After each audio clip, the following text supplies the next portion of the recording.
Here's a new Porsche 911 GT3. I'm at a racing circuit. We're going to find out if it's any good because I'm going to hoon it around here and have an absolute blast when you get to watch me doing that. No, seriously, in this video, I'm not only going to just drive it on track and enjoy myself, I'm going to tell you all about the upgrades on this new GT3 over the standard 992 version of the Porsche 911. Of course, I'm going to hoon it around a bit as well and launch it to see how quick it is from 0 to 60 miles an hour and over the standing quarter mile. I'm Matt Watson and you're watching CarWow. Buying a new car? Then head to CarWow and my team will help you find your next car at a fair price. CarWow, your one-stop car buying comparison site. Let's start this video by talking about the price. The new 911 GT3 will start from £128,000. Now, this is the point where I'd normally send you to CarWow to see how much you could save on one, but you can't outright buy a Porsche 911 through CarWow right now, but you can lease one through us, and if you want to do that, just simply Google "Help Me CarWow." You can go to CarWow and me and my team will help you choose the right car for you and get it for a fair price from one of our trusted dealers. What I've done anyway is picked a really cool, fun driver's car which you can buy through CarWow and you can save some money on. I'm not going to tell you what it is, secret. If you want to find out what it is, you have to click on the pop-out banner. It's popping out now. I've picked it personally. It's one of my favourite choices for that price. Now let's talk about this car's design because it is heavily modified over a standard 911. The most obvious change is this huge rear wing which has this odd way that it's mounted. Now this is called a swan neck design. Can you see that? Now the reason they've done that is because by having the brace for the wing over the top rather than underneath, it improves airflow and it means that they can produce decent downforce without having to give the wing too much angle of attack. And too much angle of attack does affect your top speed. It causes drag. This minimises it. That's why this car can do 197 miles an hour. Now, if you don't like this wing, don't worry. There will be a touring version of the GT3 available, which will just not have a wing like this at all. Underneath, there's a little ducktail wing as well. Look, I like that. It's built into the actual bodywork. You've got 4.0 on there to signify the engine's capacity. GT3 badging there, which you can delete if you don't want that. And then the GT3 gets completely redesigned rear bumper. Wait a minute.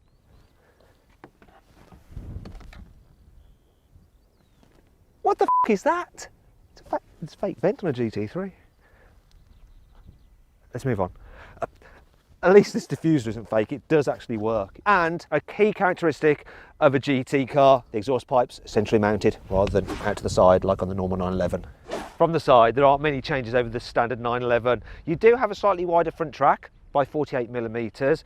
These side skirts here in black. Classic GT3 central locking wheels like you get on a racing car. If you've got the carbon ceramic brakes, then you get yellow calipers. You can also get different colours on the wheels if you want them. You have to pay extra, of course. Likewise, you have to pay extra if you want these carbon fibre door mirrors. And it's £2,500 if you want the carbon fibre roof. I think if you're paying this kind of money, you may as well get that carbon roof because it just looks cool. Here at the front, there are some big changes. The GT3 gets completely redesigned front bumper, lower splitter as well, improves your airflow, your downforce, and cooling of the radiators. Look, there's vents absolutely everywhere. Vents here as well on the bonnet, which brings on to this. Look, bear with me. Check this out. So, according to Porsche, this GT3 is the first mass-produced car in the world to get, wait for it, to get a carbon fibre plastic reinforced bonnet. There you go. Now let's talk about the chassis upgrades, and I'm actually starting off inside because this car actually sits low to the ground by 20mm compared to a normal Carrera 2S. And the spring rates are twice as stiff as on that car. But to ensure that it's not completely awful to drive on the road, you do get special adaptive dampers designed for this car to make sure that you can live with it as a daily as well as hoon it on track. That isn't the most interesting thing about the suspension though. You see, this car actually shares its front suspension setup with the 911 RSR race car. It's the first road-going 911 to have double wishbones on the front rather than McPherson struts. It's big news that. To make sure that the GT3's new front end suspension system doesn't completely run away from the rear end, they've had to tweak the rear suspension as well. And all round, the car is fitted with racing style rose joints to make it more responsive and give you a better feel. I'm not going to explain what rose joints are here, not because I have no idea, it's because it's long-winded and boring. Just Google it. Hey Google, what are rose joints? Sorry. Now, if you're not happy with the way the guys and girls at Weissach have set this car up, don't worry. You can just head down to your local tyre fitter and they can adjust everything, the camber, the toe angle and the anti-roll bar stiffness. I'm sure it'll be much better then. The GT3 also gets rear wheel steering as standard. Now I'm not going to bore you with how that works, but if you need to know, let's do it again. Hey Google, how does rear wheel steering work? Sorry for triggering your Google systems. Back from a search. Oh, I did it to myself. Classic. The GT3 comes with a limited slip differential as standard over the rear axle, and that can send power to the wheel with the most grip to help blast you out of turns. The GT3 has some seriously big brakes. As standard, you get steel discs, and at the front they're 408mm in diameter, which is the same size as the brake discs on the turbo. Though on the GT3, they're 17% lighter and they're internally ventilated rather than drilled. This car actually has the optional carbon ceramics. Then you have 410mm discs at front, gripped by 6-piston calipers. At the back, 390mm discs gripped by 4-piston calipers. Let's see how good these brakes are. I'm going to do a full emergency stop from 70 miles an hour. See how long it takes to stop. Here we go. Oh, the ABS is going crazy. Right, it stopped from 70 miles an hour in 41 metres. It's impressive. Now you obviously want me to launch this car and see what it does to 60 miles an hour and over the standing quarter mile. Well, that's coming up later on. Let's crack on with the rest of the review first. Now let's talk about this engine, because it's motorsport derived, 4 litre, naturally aspirated, flat 6, 510 horsepower, 470 newton meters of torque, and a red line at 9,000 RPM. Oh yeah, it loves to rev. Now do you want to hear it? Of course you do. I'll just start it up. Oh yeah, have a listen to this. Soft limiter. Can I get round it?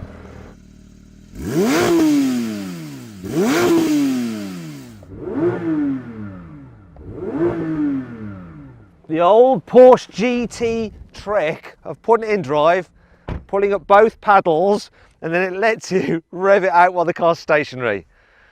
Sounded awesome. Here on the inside, the GT3 gets a few upgrades over the normal 911. So as standard, you get Alcantara on the steering wheel, and there's Alcantara here on the inlays and on the glove box, and here on the gear gaiter. Speaking of which, rather than the little selector you get in the normal 992 for the automatic gearbox, you have like a proper old school lever. Also, you've probably noticed these seats, carbon fibre buckets, they're actually optional extra. But the GT3 does have sport seats as standard, and they're normally 4-way electrically adjustable, though you can upgrade those seats to be 18-way electrically adjustable. This car also has the optional kind of blue stitching, and you can have lots of different colours in here if you want to brighten things up a bit. And you probably noticed that as well, look, a roll cage. That's not standard either, it's part of the Club Sport pack, and that also includes some racing harnesses and a fire extinguisher, though all GT3s do have the rear seat delete.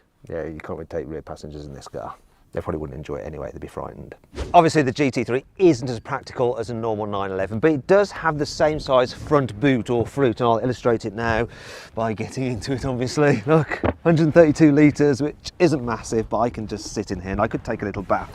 However, if you need a hardcore track car with a bigger boot, you want to check out an AMG GT Black Series, and if you click on the pop-out banner up there, you can watch my full in-depth video review of that car. And that brings on to 5 annoying things about the new Porsche 911 GT3. Now, unlike the Mercedes and some other track-focused sports cars, with this GT3 you can't vary the amount of traction control you get between different degrees. It's either on or it's off. You can mix and match with the stability control, but there's no variation. It's just, yeah, like I say, on or off, that's your lot. Unlike the Turbo Racer, which has had a huge power upgrade going from the 991 to the 992 generation, this GT3 hasn't. It's only got about 10 horsepower more than the old car. Even though this GT3 is very expensive to begin with, Porsche will still want to rinse you out on some options. I mean, it's quite unbelievable to think that this GT3 car, which is a track car, doesn't get the sports chrono as standard. I mean, really it should. We'd like to have a look at the engine on this car. Well, there is a button inside the cabin which looks like it's a release for an engine cover, so I'm just going to press it. Unfortunately, all it does is open this little flap, which allows you to get to the oil and the coolant. Important that, but if you want to see the engine on this car, you have to get it up on a ramp and look at it from underneath. Right, I need to come up with one more bad thing on this car, so I've got the full 5, but I'm really struggling. So I think I'm just going to mention this fake vent again, because it is... It's not all negative though. here's 5 good things about this car. Aerodynamics are a really important part of this new 911 GT3. So obviously you've got that wing, you've got the rear diffuser, and you've also got 2 front splitters you can adjust manually. Now, as standard, this car has 50% more downforce than the 991 GT3. You put that rear wing in its most aggressive position, it has 150% more downforce. The gearbox also saves a bit of weight. You see, this PDK dual clutch automatic gearbox has 7 speeds, whereas that in the normal 992 has 8 speeds, 1 less ratio, equals a little less weight. It's also faster shifting as well.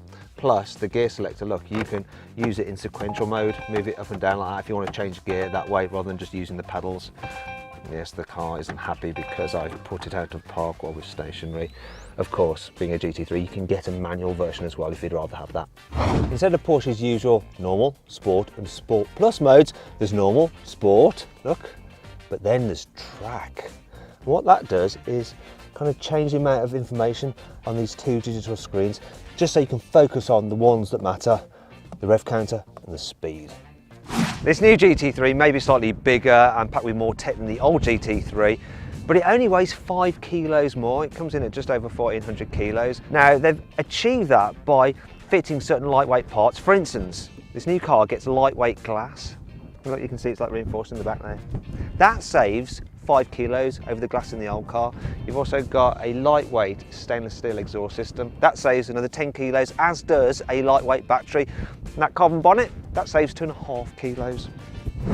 This new 992 GT3 has been timed around the Nürburgring at 6 minutes, 59.927 seconds. So it managed to crack the 7-minute barrier, which is impressive. Now, carwow rules state that whenever I mention the Nürburgring, I need to be kicked in the ass. The old 991.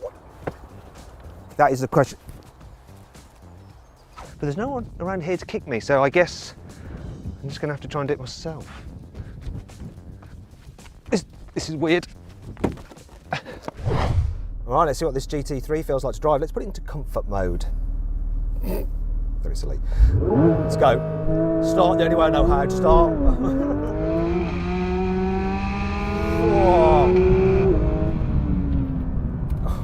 Oh, the steering on it, so responsive. And you feel it like just scrabbling around for traction. It's like hopping like a cop car at the back end. Oh, the brakes are strong. You know, roll it in here, roll it in, be patient, be patient. There, he's doing it again, just hopping around. The sensations are so good through your arse. So good through your arse. You've got to brake in straight line here, otherwise I'll be in all sorts of trouble. Turn it in. Then be patient here, because I don't want to understand. I want to balance traction, acceleration, because this corner, I need to just be able to manage that understand. It does a good job. Brake hard here, hard. Clip the curb, that's good. Then chase the curb here on the power.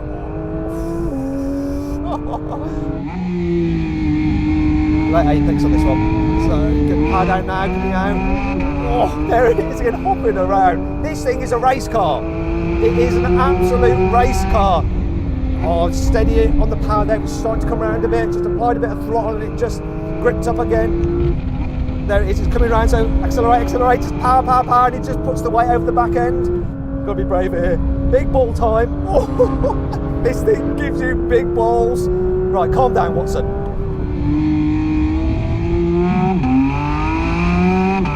It's just scoring so flat. It really is incredible the amount of grip it gets, and it just tells you exactly what it's doing. Hold on the brakes here. Feel the weight transfer. Feel it start to rotate. My GoPro's all over the place.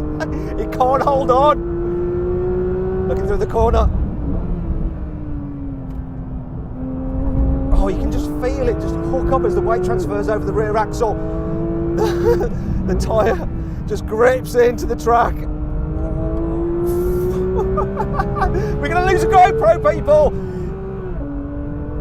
What's going to happen to the GoPro? Yes! Stay on, GoPro! Oh, the GoPro.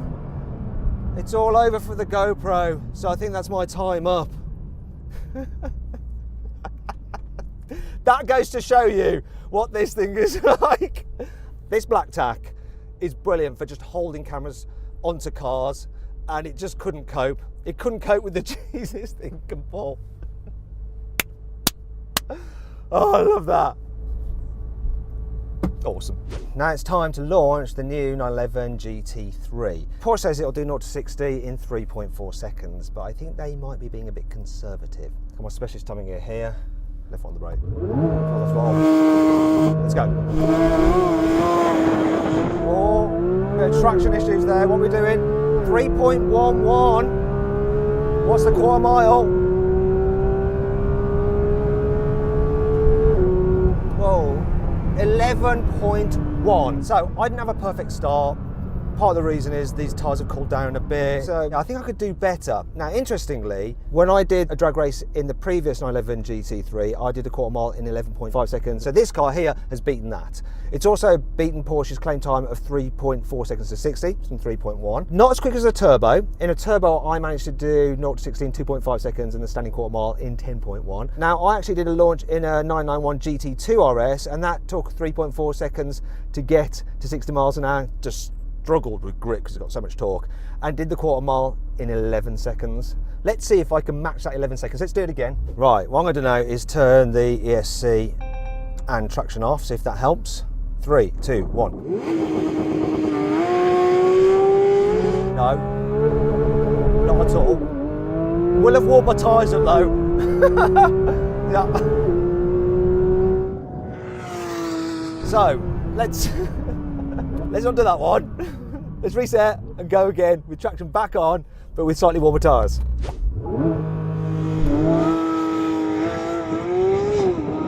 That was better. Come on, what you got? 2.87 to 60. Quarter mile's going to be good. Come on, what are you going to do? There we go. Whoa! That is impressive. 10.85 seconds quarter mile.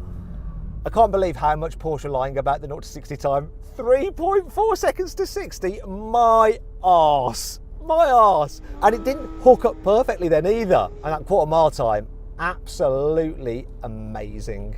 Now, if you want to see me try and launch the GT2 RS, just click on the pop-out banner up there. You can go watch that video. Oh, this thing is immense.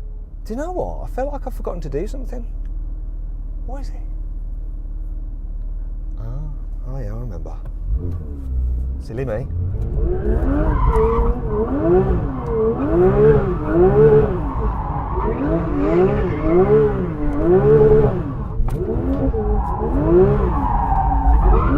Childish behaviour.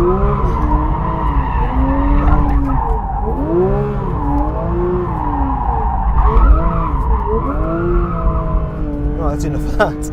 I think that's all the review boxes ticked now, isn't it?